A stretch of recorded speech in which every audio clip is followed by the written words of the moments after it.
I still run into people who say, go to market. What does that mean to you? And it's one of those Selling AI PCs, and I thought to myself, this is a company that can definitely talk about future proofing. If you've been in business for 125 years, you clearly got some staying power. yeah. And most people think it's different than that. And I say that because if you've been at this 37 years, and the hard part used to be, could you find real people and did they know what they were doing? Then it was, could you find money? The money and you build it back up, you almost always win. People build something and then look for the money. Well, it didn't start at large scale. And so All right, Bobby, good time to catch up. Let's get cracking on our fantastic new series, Chalk Talk, where we're going to talk about some interesting topics to really help accelerate the starters' growth path, get them on the growth trajectory. Now, you're head of the GTM firm.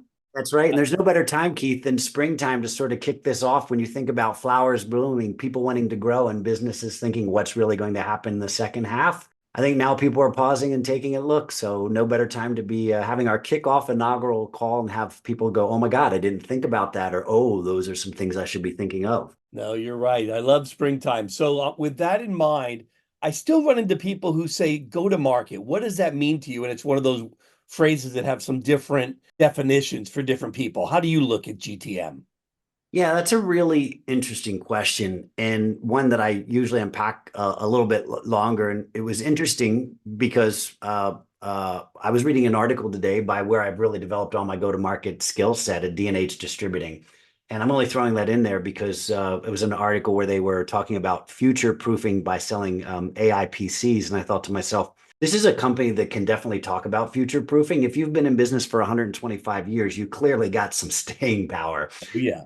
And what I learned about go to market with starting in distribution is that it's really all about a customer coverage model. And most people think it's different than that. And I say that because if you go from the bottom up, which is where do I collect the money? That's the go to market layer. And most people flip it upside down. And that's the top layer where you come up with the technology and you figure out, can I create a product? And how would I take that to market? And who will build it? And who will finance it? And then how will I actually do it? I like to flip it upside down and say, what makes for this to be true? And if I can do those things, is there a market there? Because here's the way I look at it. Been at this 37 years. And the hard part used to be, could you find real people and did they know what they were doing? Then it was, could you find money? And you know this, the top five VC firms at the beginning, that there's money everywhere. Family offices, your office, my daughter's investing. And it was technologists and the engineers were the diamonds and we needed to keep them. Well, guess what? That tech layer is it. You got 10 companies doing everything, so they can't be that much better, which is frustrating that the VCs fund them because the enterprise companies got to go and trial, or any company, 10 things to see what was work. And what really happens in today's world, 2023, 24, go to market. You built the stuff, you funded the stuff. All that matters, can you get money for it? And that's that transaction layer. And you're seeing a back to the future moment, just like we were talking about earlier, like who's coming to you from our past to want to talk and tell those stories. There's no new models. There's no new routes to market. If you truly look at go to market, where's the money, and you build it back up, you almost always win. People build something and then look for the money. One of your favorite stories comes around building the AppExchange. I think that's a great example of how do you build a true go to market on a large scale. Yeah. Is that fair to say?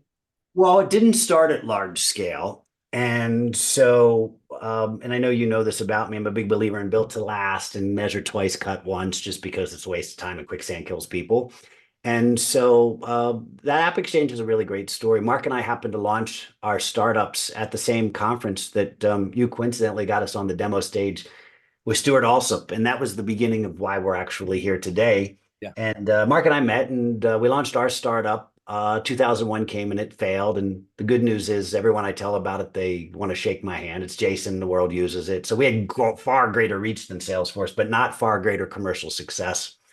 And 2.5 years later, he convinced me to join him after our inaugural meeting and launching our companies. And it was a hard problem to solve. And we're seeing some similarities with Gen AI today. When new technologies get introduced that you're actually up leveling the status quo, it's really, really hard. And so we Yeah, started, real quickly, sorry to interrupt. So what? When what was the problem he pitched you on to come join Salesforce and build some? Was he like, I need this AppExchange for all the software developers who are developing under Salesforce, or is it more like, well, there were, wait a yeah, second, I need a channel program, or I'm disrupting the world of CRM or go-to-market software. I need to build a network. that's a great question. So when we met, you got to remember 2001 Salesforce Yeah. was, they didn't know what they needed. And we were about to sell our company. And one of my sponsors, a gentleman named Adam Bosworth, who was at BEA at the time, we had acquired his company. We say we knows then. And Adam was our sponsor to acquire it. They ended up taking a pass. I'm sure everyone that looked at it regrets it today. And Adam told Mark, you got to hire this guy. And it was interesting. There wasn't a role.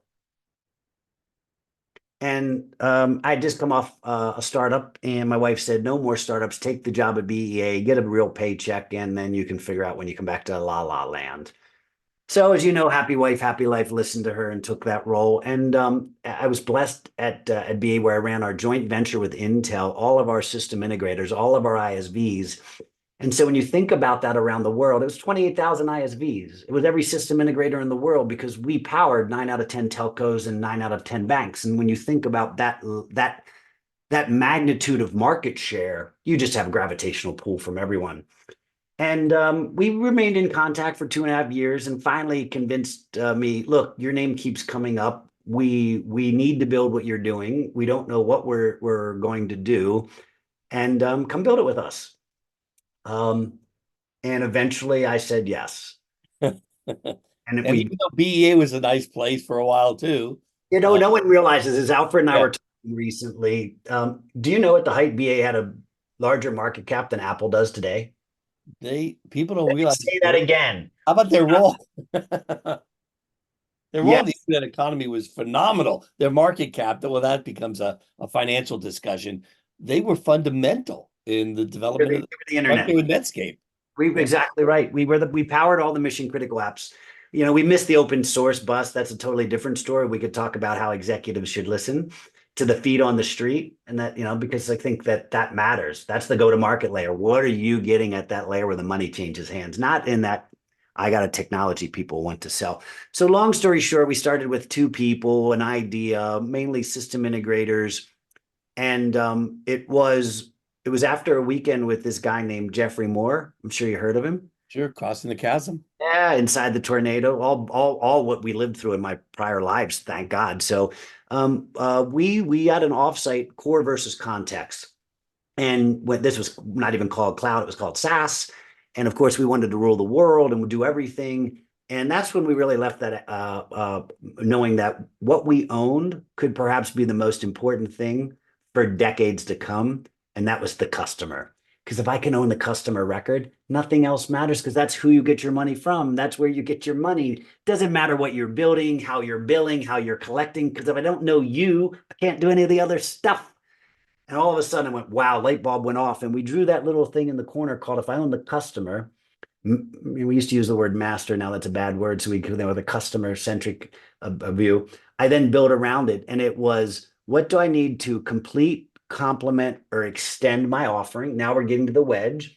And then the next layer was build, buy, partner. Well, we can't build it. Not enough engineers can't buy it, had no money. So the partner was the only form.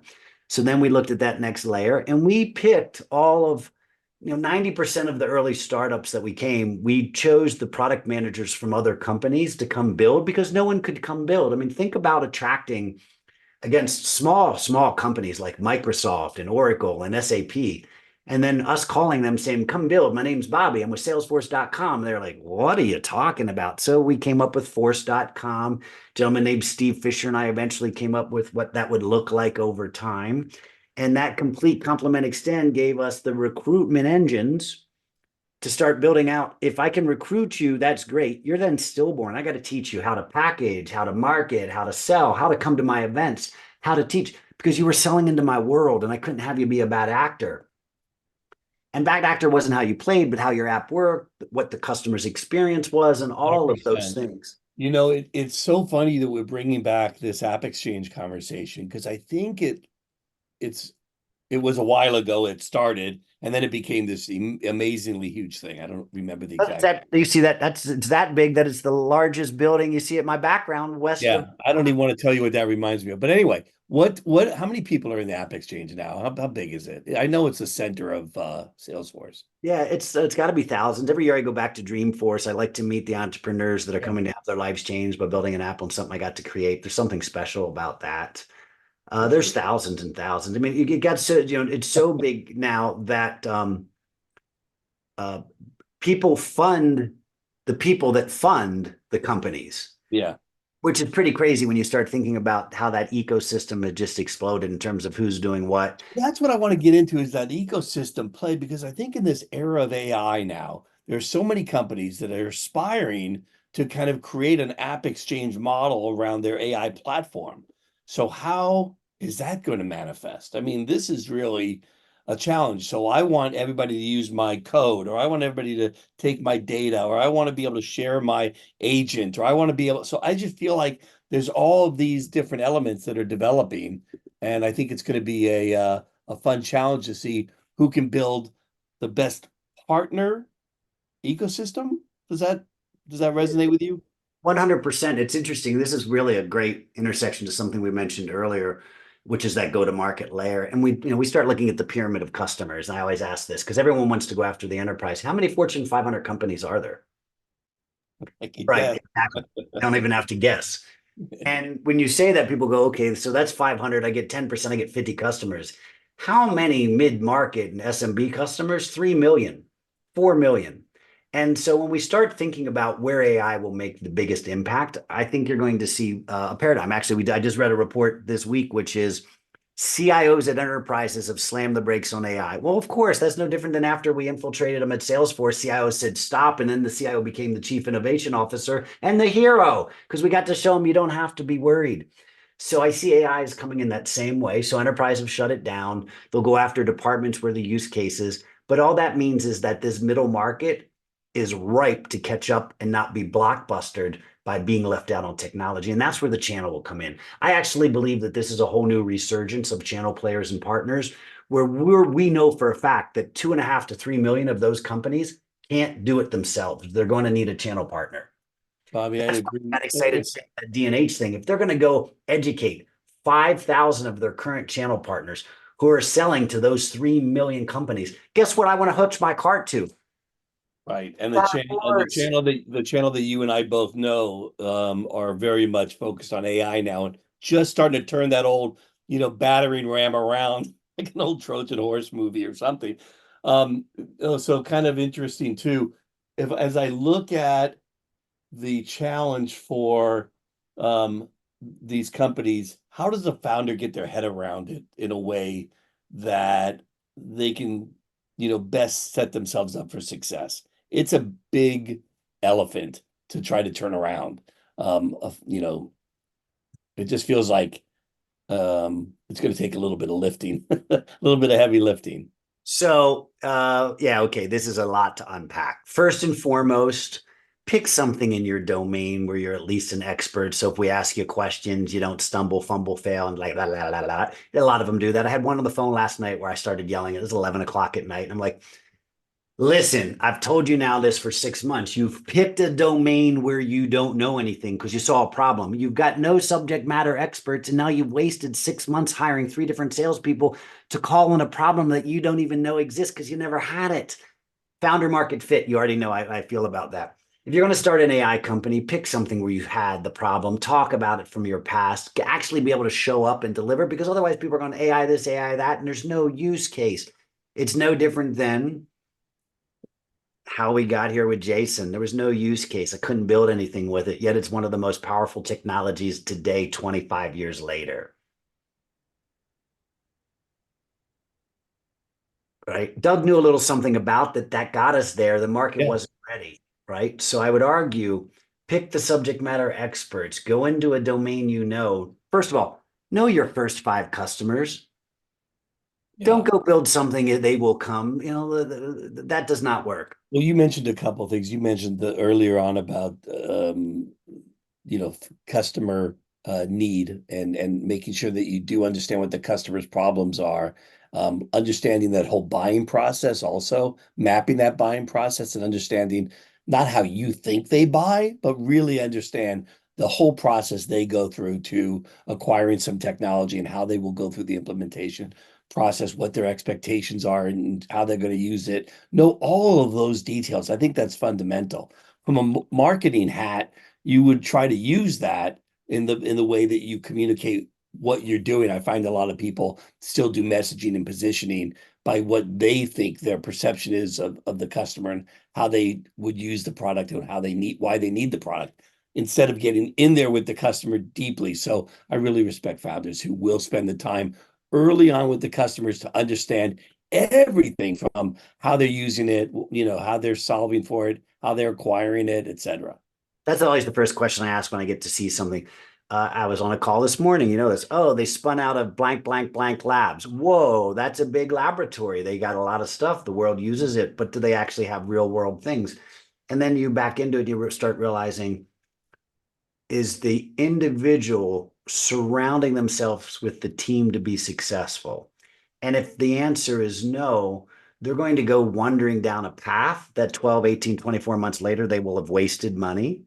And this is why I always ask, well, if you didn't have the problem, who are your design partner customers early on?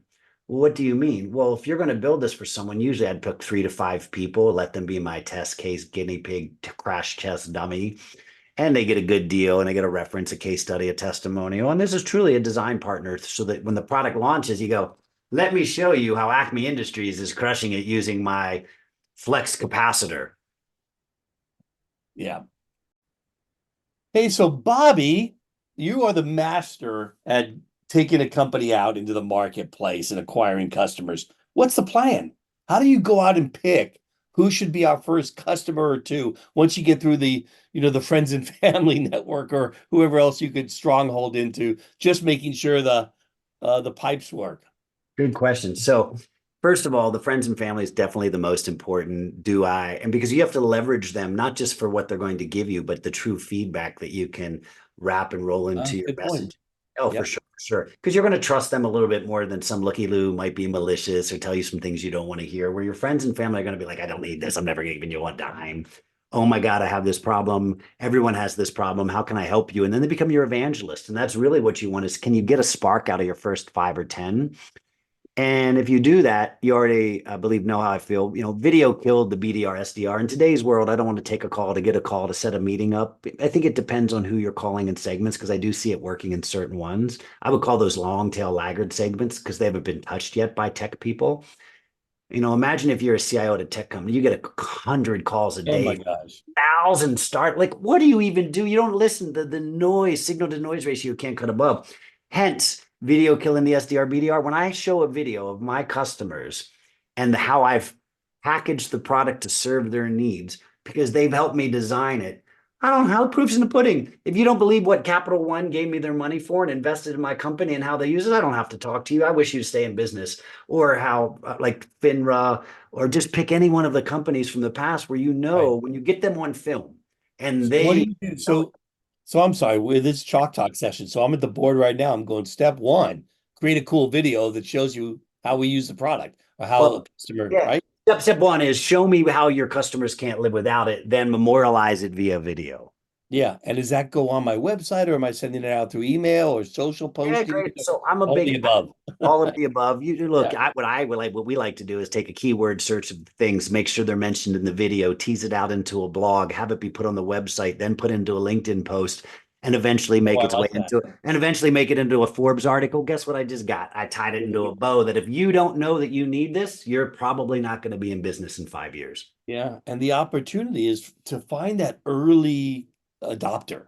That's always been part of my, marketing trick is not go after, companies A through Z, but to try to find out who's interested in this the most. So Yeah. I'm out there leveraging everything from keywords to using whatever other tricks I can use to define who these target customers are most likely to be Well, and see who raises their hand or reaches out. the first thing I always do is if it Yeah. depending on the company, where are they when they start? Show me your pipeline. And Mhm. I guarantee you with about 99% accuracy, I can tell you who's going to buy from you this year, next year, never. And look, a lot of company we sold last year at this time, I look at the pipeline, I'm like, it was a November-ish. A third of them are never buying. I know for a fact that paper mill company isn't like, stop. They Oh, can't shit. spell AI. Right. Oh, And so God. when you look at who you know that they're not going to, but by the way, that's the quicksand that most founders have what I call happy ears. And they're so excited because they're measuring activities in go to market, not outcomes. And look at all these people we're talking to. I'm filling the top of the funnel, and yet I'm really not getting the pull through. So what So I like to take, you've done about a dozen companies in the last couple of years. I mean, when we really are talking about that first 10, right? Well, do you have to do anything special? Are you doing it for free? Is it a pilot? Are you trying to, validate, the real price of the product and charging them something? How do you look at things like um uh bending over backwards to get them to sign? yeah. So I'd say if you've got to do that, that's not your first design customer. I like to look at them as actual partners, and you're solving their problem they couldn't get solved any other way. And if you've had that problem, you actually know who those are. So you're doing that outreach to people that you know are going to have this, that want to have that appetite. And in most instances, it depends on who the founder is or where they may have gotten their money, how they get the introductions. Is that becomes your showcase and your first use case that there's at least 10 more in the next 30 days and 1,000 more in the next 6 months and 10,000 more the next year, or that's your land and expand motion that gets you in the door, that you can actually get it. But the first 10 are really important, because you're going to learn what did it take to acquire, what sparked their interest, what was it, a particular, oh, they've never bought this before. Now I've got to do a trial. It takes longer than 30 days. This is a great example. When we were doing, Salesforce was known, we did the 30-day trial, and you could sign up and we'd say, look, you can't do this at Microsoft. You can't do this at Seed. We can't do this anywhere. And we were true. Well, you could go to Yahoo or you could go to Netflix, but no business app. And so as we did that, people got to see, oh my God, this new stuff is possible of happening. And we see a same thing here where can you get so with marketing automation, you couldn't do that. So you had to try it for 30 days, load your stuff, run a campaign for 30 days, and then see the outcome. So it was a 90-day trial. And then after day 88, you're going, I need this. I can't look, I've never seen these results. And I see the same parallels with Gen AI applications. Um, the problem is there's so many of them now. Where do you start? What it's not even, again, I'll go back to, it's not fair to a CIO or a company, which is why the channel partners are going to be so key. You have these three business problems. You're not collecting cash fast enough. You're not processing leads. Let me show you these things that can do that for you, and I've deployed them already. Oh, I need that. Yeah. When you get to number 10, and I know it's painstaking to get there, and you've spent the time, really understood, the ICP as well as the pain point, the solution, how it's getting implemented, the value of the solution, how much, you're generating in terms of savings for the company or whatever other benefits are. Now it's time to start to ramp, because you don't want to go from 10 and repeat that whole process to another 10. You want to see if you can accelerate that. What are your best acceleration tools in your toolbox that says this is the best way to really find that kind of growth lever? I Great mean, question. it feels like in You're, the you're SaaS world and the AI world, we're going to be dependent on finding that to get that next round of funding. most certainly, and I think more importantly, uh, uh, and we talk about this often, being experienced, you don't always go into all the details. It's like if you're in an emergency room and you're a surgeon, you know how to fix a open heart surgery. You don't got to go through the stages. They're just natural. So if I need to get the first 10 customers, I'm already going in looking, looks like, smells like, and try to have a concentration. And I actually try to have an intake form for that customer so that I'm writing up the ROI and the case study as I'm onboarding you. So your problems are the following. And if I get these to be them, those would be great results. Yes, yes, yes, yes, yes. Well, in 45 days, when I do that, we're going to capture this on film. I can't wait to share that with the world. Guess what I just got? I've pre-written, therefore I'm not waiting to customer 10. Oh, I need a case study. What are we going to do? Go call them. Are they happy? So if you know what you're doing, this comes in a no false starts. It's something we'll talk on future broadcasts about, a podcast, because every founder has false starts. We all do in anything we do first, second, third time. And if you go to your 10th customer with that, you now know your next 10 have that same problem. It's what do I do to magnify that message? Well, I've got the use case, I got the case study, I got the ROI, I got the metrics, I got the video. Guess what? I just need to light up the most important channel for me, which is typically your LinkedIn. Why? Because all of our people are on LinkedIn at some point or another. All of our people, tech people, would probably go there, and I would start that drumbeat. And the way that I kind of look at all companies is you have to have a heartbeat, and that gets your blood flowing and the movement, and that means you got some activity. And then the drum beat is when you get dancing and then people come to the party and you start thinking about the ecosystem and who else could I be important to? Are there accelerants in this that I'm seeing that I need to know? Am I more important to someone than me doing it on my own? Right. And those aren't things that any first timer could ever think through because they've never seen it or done it. Right. What are some of the other common things you see when working with a first-time founder that you're a little bit surprised that they're not aware of, or something they really need to ramp up quickly? Wow, that's a loaded question. I think I'll tease you with my answer first, and you can comment on it. It's interesting to think of the role of the CEO and how much of the role of the CRO they should overlap with. In other words, I always want to hear what Mark Benioff says about Salesforce, the product. But is he the one that should be closing the deal? Well, maybe at a certain point in a life, the history of a company, he should be probably early on, but you wouldn't expect that of him today. When does a CEO need to be the CRO and actually get deals done versus when they should just be setting the vision and being the evangelist for the brand and the product? so. In Mark's case, he's always going to meet customers. He's a customer-centric CEO, and I think that that's one of his best attributes, to be honest. I mean, I'm a customer maniacal customer person. Growing up in distribution, the one thing you learn, your competition is a phone call away. Okay, guess what? You talk about doing the right thing. Looks, the customer's always right stuff. Like you learn that early, you just take that through your entire career. Because at the end of the day, again, if you can't get money from them, you don't have a product, you don't have a business. Where do they make the mistakes? Timeline horizons is probably the first mistake. What can get done, and everyone overestimates what you can get done in 2 or 3 years and underestimates what you can do in 10. And no one really has that 10-year timeline horizon because most people, founders, are young and don't even think about that. And so when you think through that, you've heard me say built to last. What are the things that we're going to do so that we don't have to? Hiring is definitely the hardest part as a startup, unless you can come with a Rolodex. And I say that because the go-to-market layer is the most important layer. And now we became the diamond in the rough. People aren't looking, can I find engineers anymore? I need sales leaders. I need CROs my founders can work with. I don't get calls, help me find engineers. Guess what? I can get this machine to build a product for me. I get, who do you know that knows that can do that? Guess what? No machine can do that. So it's coming back to the people. I've got a lot of thoughts what the next 1 to 3 years looks like on that. Oh, Um, uh, and I think we will go back to the future for sure. There's too many products to find. There's not enough people. Look, I've heard that Amazon's hired everyone they can, and they've actually got to go through and find new people now. I mean, how do you have that? There's 21 million jobs open. There's 20, 30 million people without jobs. But I really do think some of these companies have to think through what's that scale metrics model. And I took it to the largest juggernaut. That's not going to apply to startups. But if you built to last and you start thinking, my first hires, are they going to grow into them or are going to grow out of them? And it's okay either way if you know yeah. where you're going. Hard to predict, though. I don't know how you set that up, but there are probably some things you look at. No, we see it. First time founders can't hire people that are experienced because we don't want to get tortured and burned. Yeah. When you look at take for me, so why would I ever go work for a first time founder unless you cured cancer? Yeah. The CEOs I've worked for, my metrics to hold you up to are going to be here. You're going to be inevitably below water. I'm going to have no do you yes, no, no. That's why I was yelling last night. Because there's only so much patience for another adult that you Only got. so much time, also.